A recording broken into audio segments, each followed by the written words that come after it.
Hey, True Believers. Chris Mack coming at you today with Battle of the Planets, Issue 1. And I sort of remember when this series was starting to take off, and I initially loved it just because of the beautiful covers that Alex Ross did. And I'd always been a fan of G-Force. I don't really remember the 78 Battle of the Planets. I was more of a fan, and what I saw was the 86 G-Force Guardians of Space. That was the one that I grew up with. And from what I understand, that one was more, what do you call it?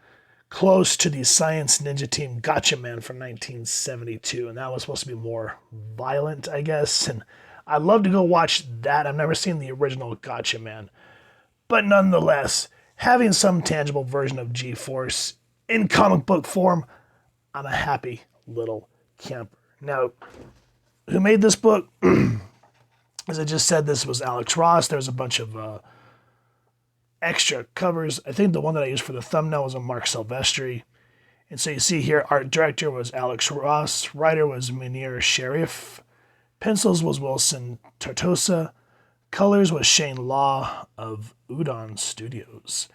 Letterer was dream designers Rob Scherer and Dennis Hessler.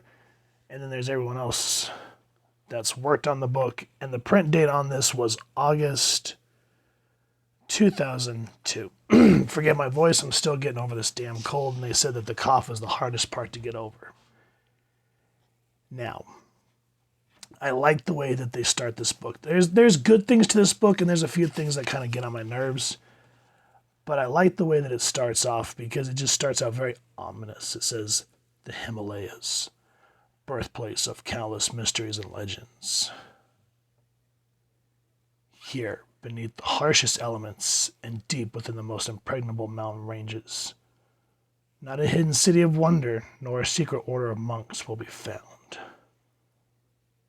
Instead, shrouded in darkness, invisible to prying eyes, both biological and electrical, sits an engineer of frightening brilliance. Engineer, whose meticulous and methodical plans are mere moments from becoming our worst reality. I do so hope my timetables have been honored, General, as if they were scriptures written by the luminous one himself, my lord. We get no names, but we see that this man is a threat. Though this is, what's his name? Zoltar. And I know that's supposed to be the ominous name, or the villainous name that he has, but it just kind of reminds me of, what was it, Dude, Where's My Car, when they end up in that cult thing and they're all Zoltan or whatever it is. It just, yeah. Anyway, while that's happening, I like how they introduce the team. Time to get into character. If there was a need for a show of force, this is it. We'll hit the enemy quick and hard. We're sending out a serious message today, people. It seems that someone has forgotten we're a force to be reckoned with. And just showing their hands. It's very much a manga thing to do, in my opinion. And then we get this beautiful splash page with G-Force. Just a great way to reintroduce fans of the original information, the original material, and then introduce new characters. And you're thinking that this is going to be them taking on this threat. No. What we find out is that this is a training exercise. They're trying to show the military what G-Force can do. But the general, I can't remember his name off the top of my head, but he goes, I'm not impressed. Not in the least. And then Princess, she's like, we were 2 seconds off our best time. They're going to slam us for sure.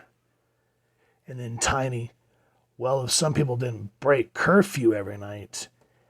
And Jason, like, I've always kind of liked the Rebel characters, but Jason is so damn mean-spirited. He goes, stow it, fat boy. At least I get off on chicks instead of food. And I'm just like, damn, you are so just, oof. And of course, Kiop doesn't say anything, and then Mark's like, everyone shut up. Renegade, or Brigadier General Andres Tomahawk, Commander-in-Chief of United Armed Forces. I've been in the trenches, felt the murderous intentions of my enemy fire. I've tasted the honor in my men's blood as it splattered across my face. Now I'm expected to cheer for this travesty, this mockery? It takes soldiers, not flash and pretty costumes to win wars, gentlemen. And so Mr. Anderson, who is the one that created the G-Force team, is, he's heartbroken. But nonetheless, Mark's saying, he's scared. What about the millions living in the Central West?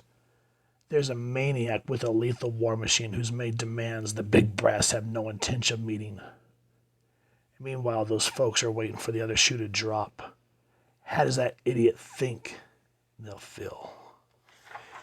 And here, you don't get to see the characters much in their uniforms, which kind of chaps might hide to a degree. But what it does is it really kind of builds each character's individuality. So you kind of got a quick one when they were in uniform. Then you see how Mark's the more serious, like, hey, we need to get this done. We see that Princess and Keop, they're friends, and they're a little more down to earth. And here you see Keop says, look, I've never squealed on you before, mister. Not even about your porn stash, so out with it. And you can see how even though he's been trained, he has those, what is it called, the cerebonic powers. He goes, I'm not cut out for this, Pren. When it comes time, I'm going to freeze. I just know it. To be honest, when Tomahawk grounded us, I was glad. And she's just kind of like, what? I know the things we were taught, the dark secret things. Using those skills to beat up mechs is cool. But we're going to use that stuff on real people one day. I just don't think I can, Pren.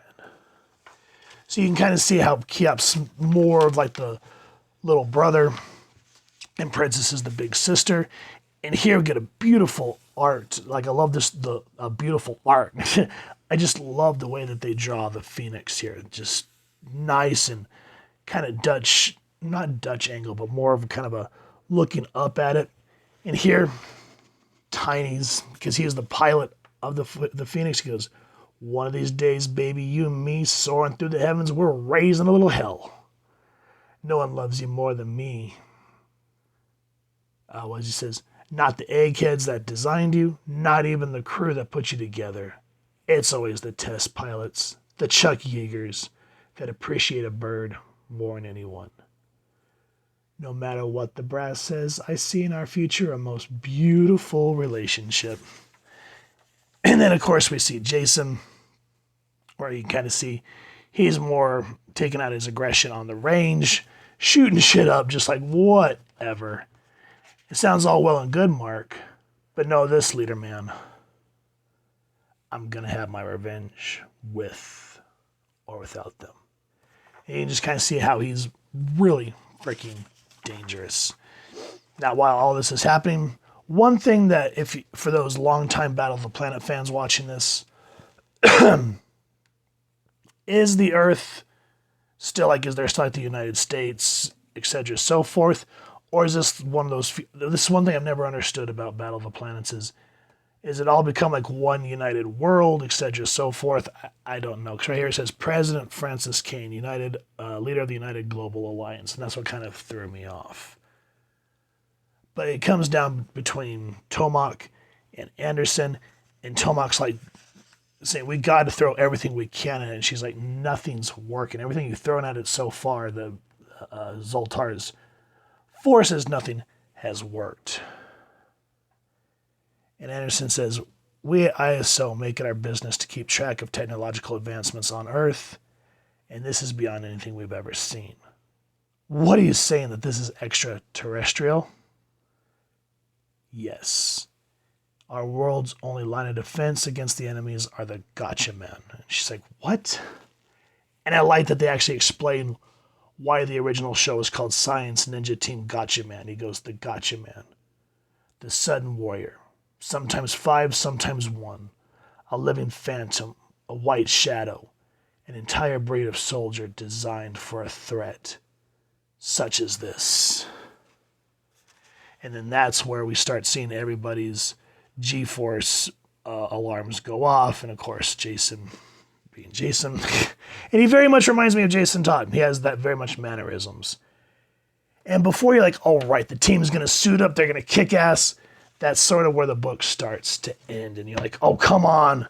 For a first issue, I kind of wish they would have done what Stan Lee did and Jack Kirby did with the original X-Men book, where they took the time at the beginning to kind of give you a quick synopsis of who the X-Men were, introduce the new character, which was Jean, show the threat that was Magneto, he attacks, and then the X-Men go into their, baptism by fire, and the villain flees. But I can kind of see back in the day, that was them originally introducing new characters, which no one had ever heard of the X-Men as were. This book, I think, is more for nostalgic reasons, so I think they knew that they were allowed to kind of stretch it out a little bit and then introduce the G-Force team fully in issue 2. But nonetheless, you're just like, oh, come on, I want to see more action! Because just looking at the artwork and everything just brings you back to the original show. And I love that they took the time to have that love letter to the team. It just, the nostalgic feels are great. And then, of course, as I said, what really brought me to it was the fact that Alex Ross did all these beautiful covers. So if you guys have enjoyed what you've seen, please first and foremost, go to your local comic shop and pick up a copy or wherever you grab your books from. And if you've enjoyed this review, we really would appreciate if you take a moment to hit that fancy little G bell. Next, subscribe. That way, as we continue to upload content, you guys will get notified. Come to the channel, and we love hearing your thoughts and feedback down in the comments below or our social media pages, which I'll make sure to leave the links down in the description. So with all that said, thank you so much for stopping by. Hope you all continue to have an absolutely amazing day reading, and happy hunting, true believers.